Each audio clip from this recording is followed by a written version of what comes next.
Hola, ¿qué tal? Ahí está.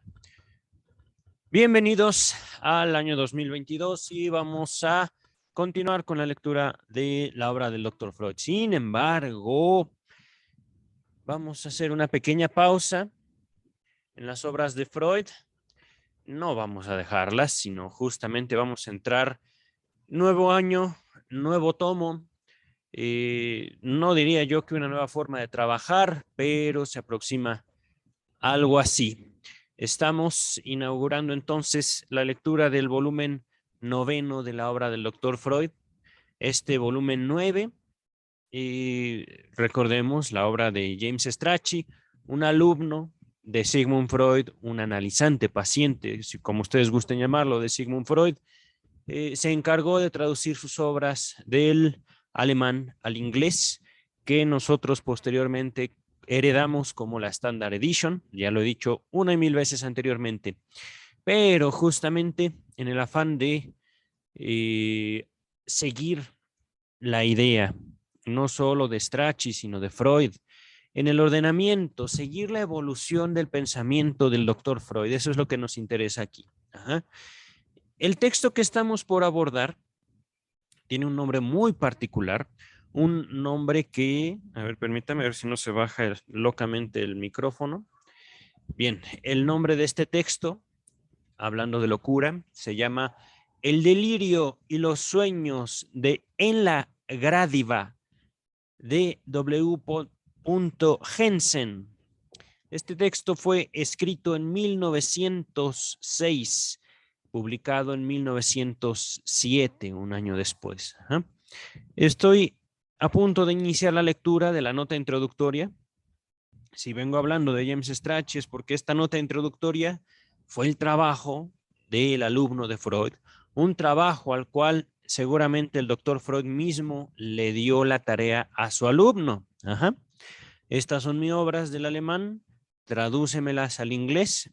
Y no, bueno, no creo que haya sido obra de Freud la traducción de la obra de Strachey. Me parece que el mismo Strachey no vio terminada su obra, es decir, comenzó, pero ciertamente, si mal no recuerdo, en la introducción de todas las traducciones se nos dice que James Strachey murió y su esposa completó su obra. Ajá.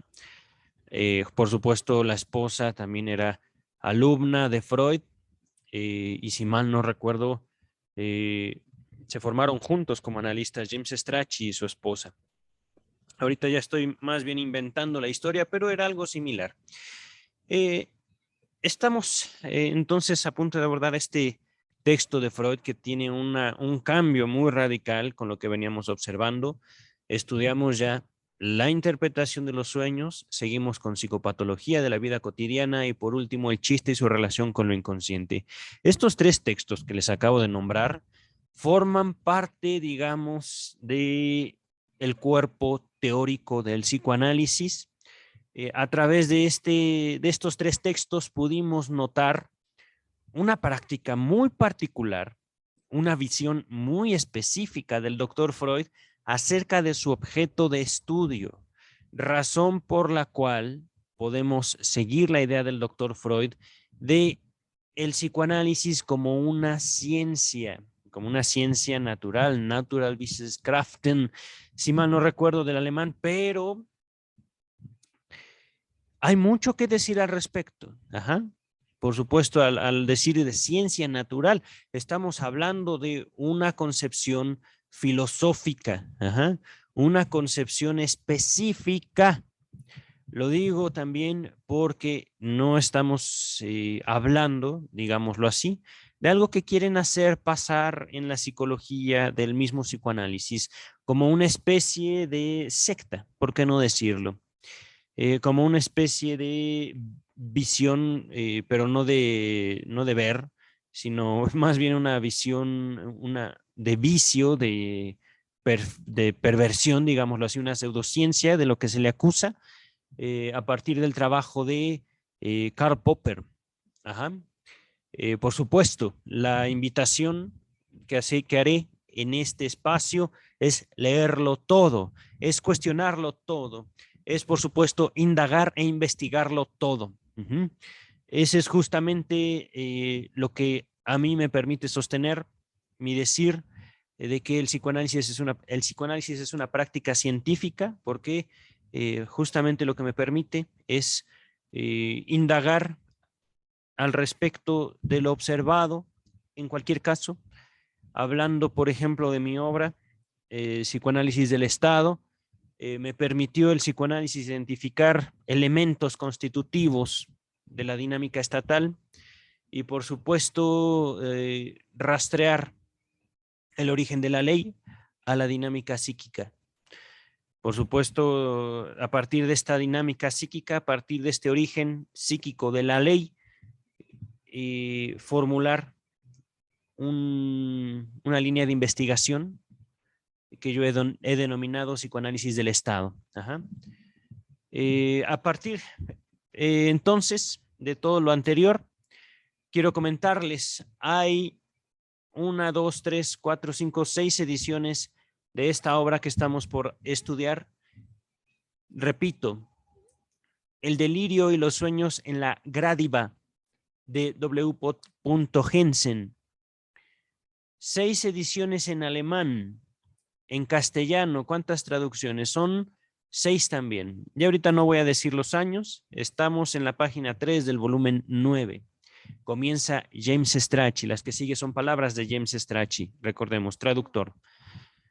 De los análisis de obras literarias efectuados por Freud, este fue el primero que se publicó.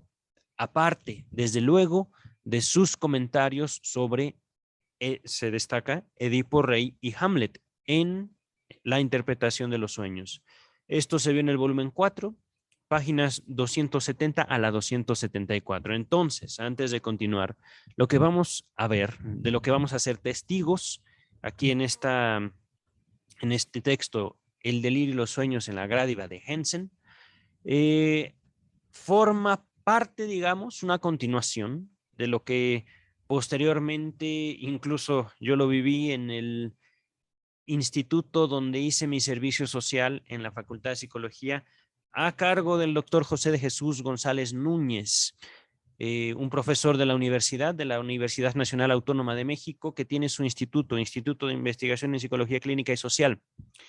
Dentro de este instituto se encontraba en ese momento, cuando yo hice mi servicio social, les hablo del año 2002 aproximadamente, la doctora Vanessa Naum Serio. ¿Serio? No me acuerdo, creo que así era su apellido, Vanessa Naum. Ella tenía una línea de investigación llamada psicoanálisis del arte. Lo interesante aquí hubiera sido en su momento, pues miren, ahorita estoy viendo a lo lejos, dentro de mi biblioteca que tengo aquí a mi lado, uno de los libros de mi profesor, José de Jesús González Núñez. No puedo decir que él me formó como psicoanalista, ese honor y esa desgracia, lo lamento, la tuvo la doctora Silvia Heiser Guerrero. Y digo desgracia no porque la doctora haya sido, ¿cómo decirlo?, haya desaprovechado la oportunidad de estar frente a mí, sino más bien porque yo fui un analizante terrible. Pero eso es justamente el análisis. No por nada la doctora Silvia Heiser la reconozco como la primera psicoanalista a la cual yo pude presentarme. No acuso al doctor José de Jesús González Núñez de, ¿cómo decirlo?, sostener un psicoanálisis falso. No, él es psicólogo, ciertamente. Puedo distinguirlo después de haber estado en el diván de la doctora Heiser Guerrero. Pero más de eso adelante, ¿vale? Tal vez, es que ese es el punto también, no es, ¿cómo decirlo?, mi intención desacreditar al doctor José de Jesús. No. Él, después de todo, su escuela se llama Instituto de Investigación en Psicología, no en Psicoanálisis. Ajá. Por supuesto, dentro de su, ¿cómo decirlo?, bagaje cultural, intenta arropar al psicoanálisis dentro de la psicología, ¿vale? Y es algo que se hace también en la Facultad de Psicología, o al menos se hizo mientras yo estuve ahí. Pero bueno, este no es un video de anécdotas, ¿vale? Regresando al texto. Dice James Strachey, le había antecedido. No obstante, su breve análisis enviado a Wilhelm Fliess en una carta del 20 de junio de 1898. Carta 91, nos dice aquí una nota, de un cuento de Konrad Ferdinand Meyer, de Richtering, que quiere decir, disculpen mi pésimo alemán, la juez. Ajá. Entonces, estamos en un texto que nos va a hablar, que nos va a contar, que nos va a ejemplificar, nos va a ilustrar lo que hacía Freud con el arte. Ajá. Continúa el texto. Según nos informa Ernest Jones, véase página 300. Ah, claro, la biografía oficial. Ernest Jones, otro alumno de Sigmund Freud, en la biografía oficial, esa no la tengo, lamento, no la tengo por aquí. Fue Jung, Carl Gustav Jung, quien advirtió a Freud sobre la existencia de la obra de Jensen. Nota número 1. Ahorita vamos a la nota. Y se ha dicho que Freud escribió el presente trabajo especialmente para complacer a Jung. Doctor Freud, qué coqueto es usted, queriendo complacer a sus alumnos. Ay, doctor. Dice el texto. Bueno, antes de seguir está la nota 1. Wilhelm Jensen nació en 1837 y murió en 1911. Era un dramaturgo y novelista de Alemania septentrional, respetado, pero no considerado de primera categoría. Eso es lo que nos dice la nota número 1. Ajá. Y esto es algo importantísimo. No para que ustedes hagan psicoanálisis del arte. Digo, no lo considero, al menos yo, en mi experiencia, en mi conocimiento, algo necesario. Ustedes, por favor, hagan arte. No hagan psicoanálisis del arte. Eso, como que, ¿para qué? Digo, realmente. No es tampoco por afán de desacreditar a la doctora Vanessa Naum, aquí de la escuela donde yo estuve haciendo mi servicio social. No es mi intención eso, no. Bravo por su obra. Lo que yo les invito es justamente a proporcionar sus cuerpos, sus vidas al arte. Pero esta invitación, por supuesto, ustedes podrían guardarla en el rincón del olvido. Realmente lo que quiero decir es que el mundo necesita arte. Necesitamos gente que pueda mover, no solo, ¿cómo decirlo?, a las masas. No, es algo que, una frase que se me atravesó justamente en nuestro estudio del análisis del chiste y su relación con lo inconsciente. Más artistas, menos políticos, más cómicos, menos políticos. Ajá. Tampoco es un ataque a la política. Ajá. Se trata, en todo caso, de ir distinguiendo lo que está ocurriendo en nuestras comunidades, en nuestras sociedades, en los medios de comunicación. Ajá. ¿Qué es lo que hacemos noticias para nosotros? ¿Qué es lo relevante para nosotros en estos tiempos? Pero bueno, basta ya. Tampoco este video tiene la intención de convencerlos de ir a un lugar o a otro. Estábamos con que al doctor Freud le gusta complacer al doctor Jung. Ay, coqueto este. Nos dice el texto de James Strachey. Esto acontecía en el verano de 1906, varios meses antes de que Freud y Jung tuvieran su primer encuentro. ¡Oh! Y por ende el episodio fue el heraldo de las cordiales relaciones que mantuvieron durante 5 o 6 años. Antes de continuar, aquí les vengo con el chisme. Por supuesto, chisme para aquellas personas que no conocen mucho sobre la historia del psicoanálisis, pero Freud se enamoró perdidamente de Jung. Sí, doctor Freud, a ver, ¿dónde estás? Ahorita estoy viendo el texto. Ah, está atrás de mí, doctor Freud, lo estoy ocultando. Discúlpeme, le estoy dando la espalda. El doctor Freud, no puedo decir que tuvo un romance, porque hasta donde sabemos, Freud era enteramente heterosexual. Enteramente, ajá. pero eso no evitaba que se enamorara. Y él mismo lo admite en muchas, muchas publicaciones. Si mal no recuerdo, incluso en la interpretación de los sueños, que recordemos también, durante la interpretación de los sueños hay muchos capítulos, de hecho fue algo que a mí me llegó a hartar. La interpretación de los sueños es un collage temporal. Ajá. Es un texto que va de 1905 a 1901, para 1920, para 1890. Así hay algunos de los capítulos, digamos, más avanzados. No les puedo decir el 1, el 2 y el 3, sino más bien como el 5, 6, 7. Por ahí estos capítulos, hay porciones de estos capítulos muy complicado de seguir porque no hay, digamos, ¿cómo decirlo?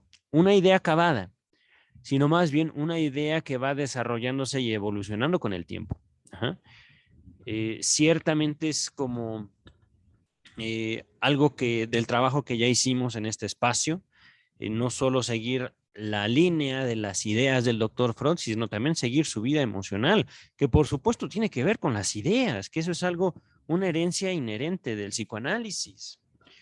No podemos, en todo caso, fundar una ciencia de lo humano prescindiendo de nuestra humanidad. Pero bueno, les habla un autor justamente, y yo hago mi libro justamente de mi vida emocional, no de mis amantes, no de mis parejas, no de mi ex esposa, sino de todo aquello que me emociona. Ajá, y por supuesto, es un libro, al menos el mío, apasionante, pero bueno.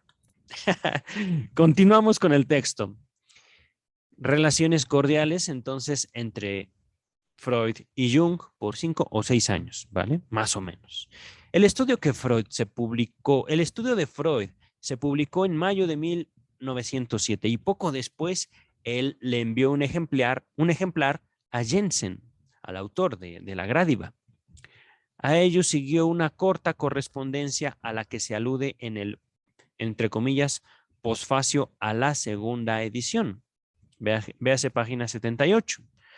Las tres esquelas o cartas, ajá, que constituyeron el aporte de Jensen a este intercambio epistolar de cartas, datadas, es decir, fechadas del 13 de mayo, 25 de mayo y 14 de diciembre de 1907, fueron publicadas en el Psychoanalyse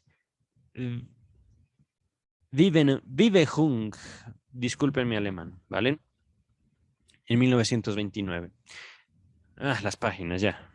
Eso, ¿cómo para qué? Si quieren ver las páginas, está en la página 4. Ajá. Estas misivas, es decir, estas cartas, son de tono muy amable y dan la impresión de que Jensen se sintió halagado por el análisis que realizó Freud de su cuento. Incluso parece aceptar los lineamientos principales de su interpretación. En particular, declara que no recuerda haber replicado, entre comillas, con algún desabrimiento, así está escrito, desabrimiento, como si le hubiera amargado, cuando, tal como se lee en la página 75, alguien aparentemente Jung le preguntó si tenía algún conocimiento acerca de las teorías de Freud. Ay, Dios mío. Ay, Dios mío. Miren, no hay por qué ocultarlo tampoco. Muere Freud y el psicoanálisis entra en un periodo de caos terrible. Justamente por eso la importancia de la obra de Lacan. Pero muere Lacan y el psicoanálisis nuevamente entra en un periodo convulsivo. De él podemos dar cuenta por la obra de, ¿cómo se llamaba? Elizabeth Rodinesco, por supuesto, una autora que todavía sigue viva, yo la sigo en Twitter, ella me sigue a mí. ¿Cómo se llama? El yerno de Lacan, perdónenme, es que solo así lo recuerdo.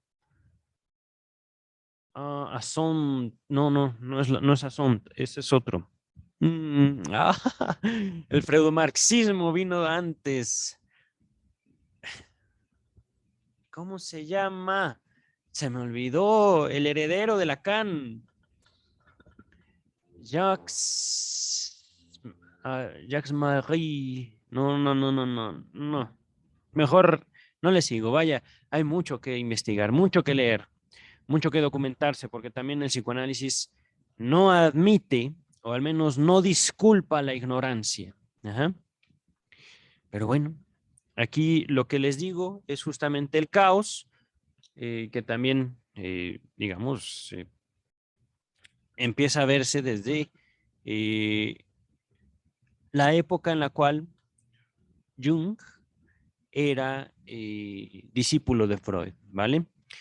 Este caos se evidencia por, ¿cómo decirlo? No solo las separaciones de Adler y de Jung de la escuela freudiana, no solo, digamos, la fundación de la escuela del psicoanálisis yoico en Estados Unidos tras la muerte de Freud, y por supuesto la dirección de la hija de Freud sobre la Asociación Psicoanalítica Internacional. Ah, no, la International Psychoanalytic Association, sí, sí, sí, la IPA. Por supuesto, todos estos, incluso la IPA sigue vigente. Tengo amigos y conocidos que forman parte de la IPA. Eh, sí, es la IPA. Ay, no recuerdo ahorita. Pero sí tengo amigos que, de hecho, me pasaron un link, lo voy a buscar, lo debo tener en el celular. Regresando al texto, dejando de lado el significado más profundo que Freud apreció en la obra de Jensen, no hay duda de que en ella se debe de haberle atraído especialmente el escenario en que fue situada. Su interés por Pompeya tenía antigua raigambre, es decir, raíces, de una raíz muy antigua. Ajá. Recordemos que Freud era desde pequeñito, desde un niño, en Viena, muy aficionado a la antropología, a la historia. Uh-huh.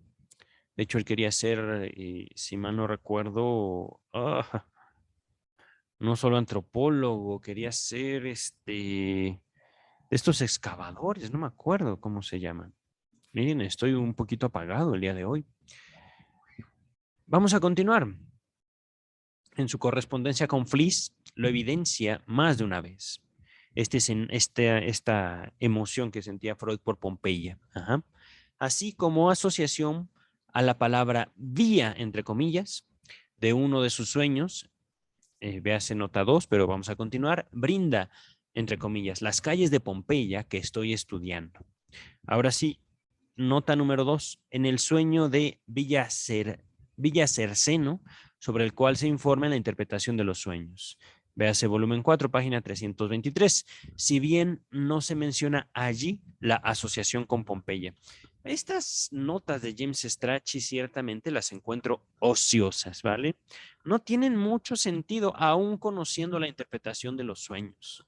Esto también sirvió para que, al menos cuando yo llego a la Facultad de Psicología, se tenga a Freud más por una leyenda que por un ser vivo.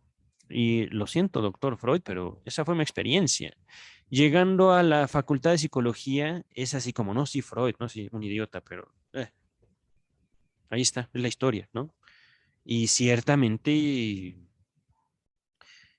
esta, ¿cómo decirlo? Esta tierra que se le avienta por parte de muchos profesores da cuenta de la importancia del doctor Freud. Y eso es algo que también detallo en mi libro, cómo a pesar de que muchos psicólogos dicen el psicoanálisis no es psicología, no pueden decir realmente lo que es el psicoanálisis, cosa que hemos estado tratando de definir aquí, ¿vale? Vamos a continuar. Miren, aquí está. Esto ocurría, el estudio de Freud de las calles de Pompeya, ocurría el 28 de abril de 1897, véase carta 60, volumen 1, la Standard Edition. Varios años antes de su visita a Pompeya, es decir, antes de visitar Pompeya, Freud estudió sobre Pompeya, que tuvo lugar en septiembre de 1902. Entonces, esto es justamente lo que les hablo de pasión. Esto es justamente lo que les hablo de vida afectiva.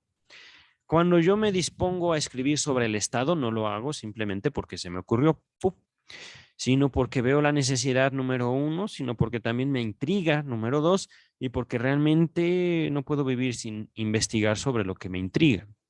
Y eso damas y caballeros, es psicoanálisis.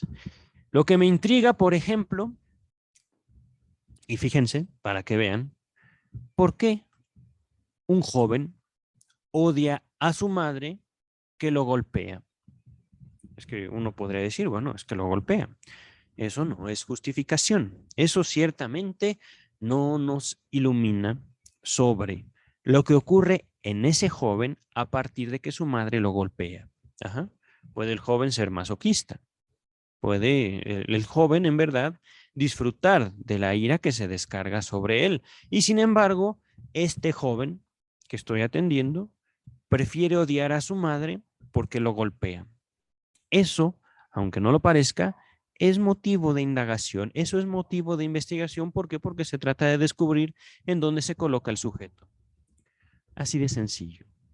Continúa el texto. Sobre todo, lo fascinaba la analogía sobre el destino histórico de Pompeya, entre paréntesis, su sepultamiento y la excavación ulterior. Los fenómenos psíquicos, continúa el texto, que le eran, y los fenómenos psíquicos que le eran tan familiares. Entonces, bueno, aquí ya está dicho. Lo que sigue dice, el sepultamiento por represión, la excavación del análisis, es decir, en aquella tragedia de Pompeya, que los que no saben, Pompeya era una ciudad, si mal no recuerdo, griega, a las orillas del volcán Vesubio. Y en una ocasión, el volcán hace erupción. Fue una gran tragedia porque toda la ciudad de Pompeya quedó enterrada por las cenizas. Ajá. Murieron gente así, inmediatamente todos muertos. Por supuesto, carbonizados por la actividad volcánica y por supuesto su fin había sido tan repentino que muchos de ellos quedaron justamente en la posición en que realizaban sus actividades. Pero bueno, esto es parte de la historia. Y aún así, no puedo decir que evidencia de un sadismo, sino más bien evidencia de su pasión. Como ejemplo de su pasión, el doctor Freud se propone investigar esa gran tragedia. Ajá. Esa gran tragedia que no hace sino a él revivirle las observaciones que había hecho a partir de la interpretación de los sueños. ¿Qué observaciones? Aquí nos dice los fenómenos psíquicos que le eran tan familiares, el sepultamiento y la excavación, la represión y el análisis.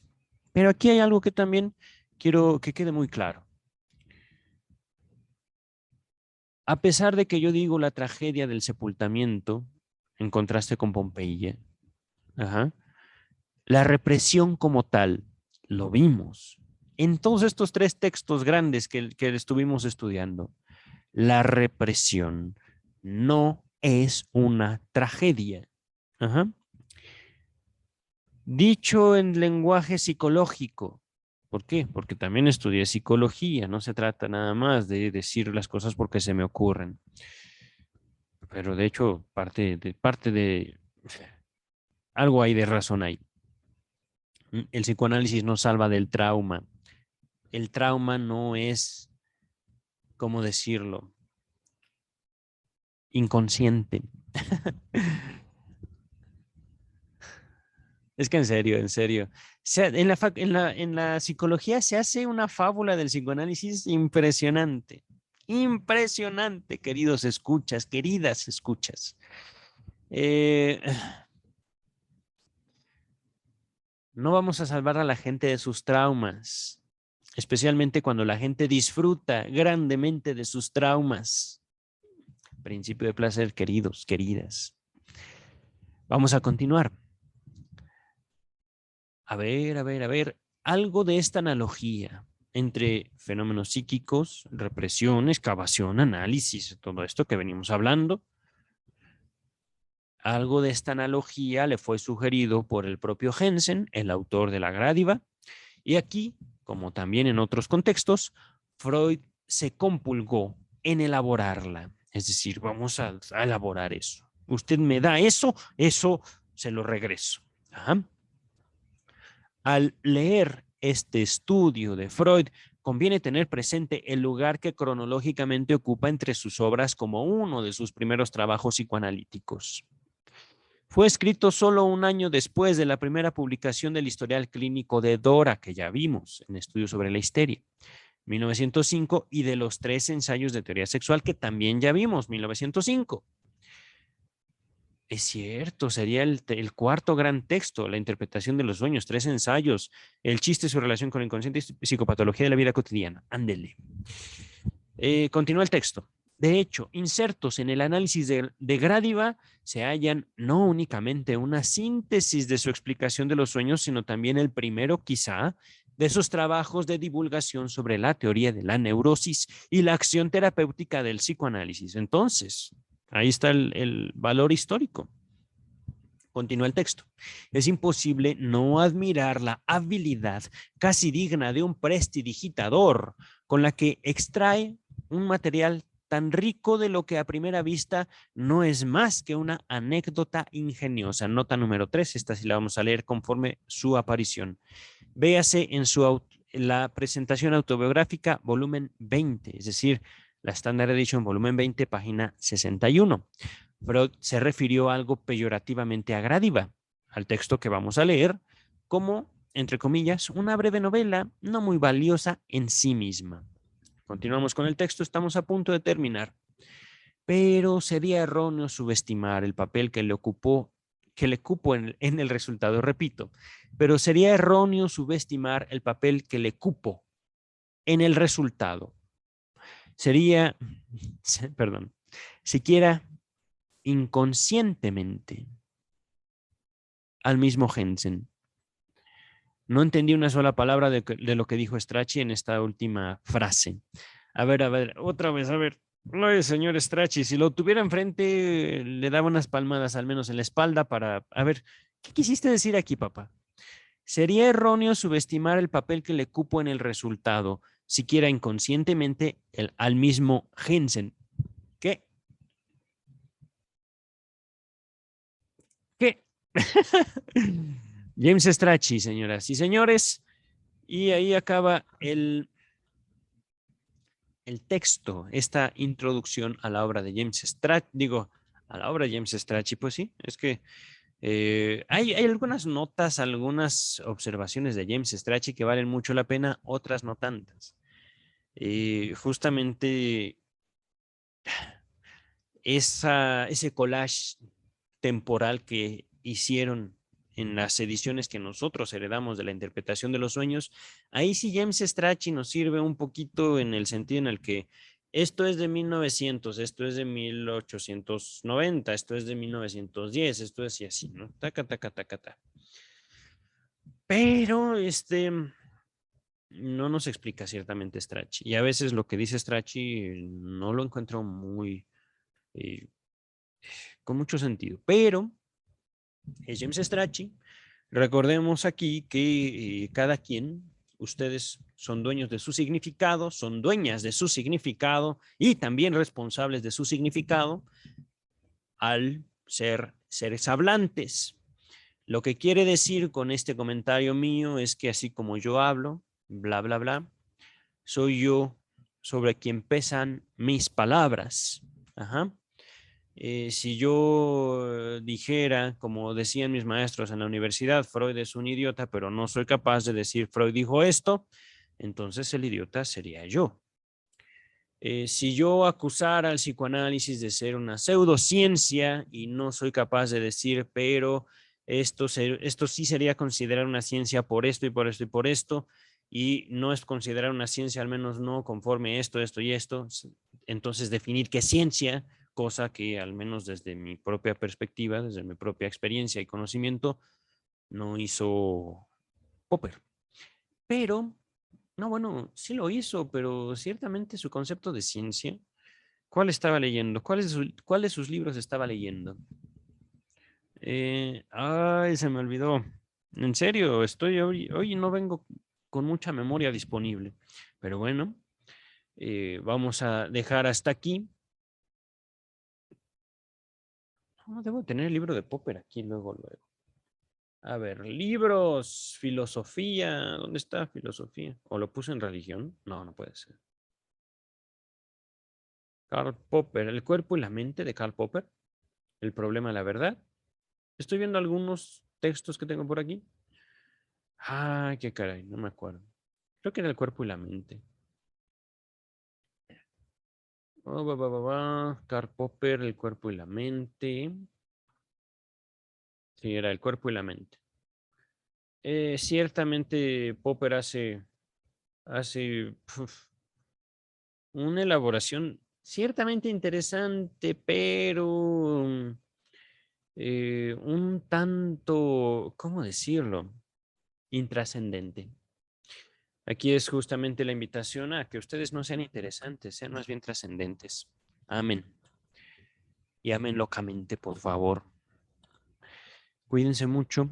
Dejamos este tiempo hasta aquí. Nos estamos viendo en el capítulo número 1 de El delirio y los sueños de la Gradiva de Hensen, o en la Gradiva de Hensen.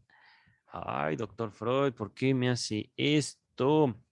A ver, a ver. Aquí está el delirio de los sueños de la Gradiva de Hensen. Hasta pronto. Bye.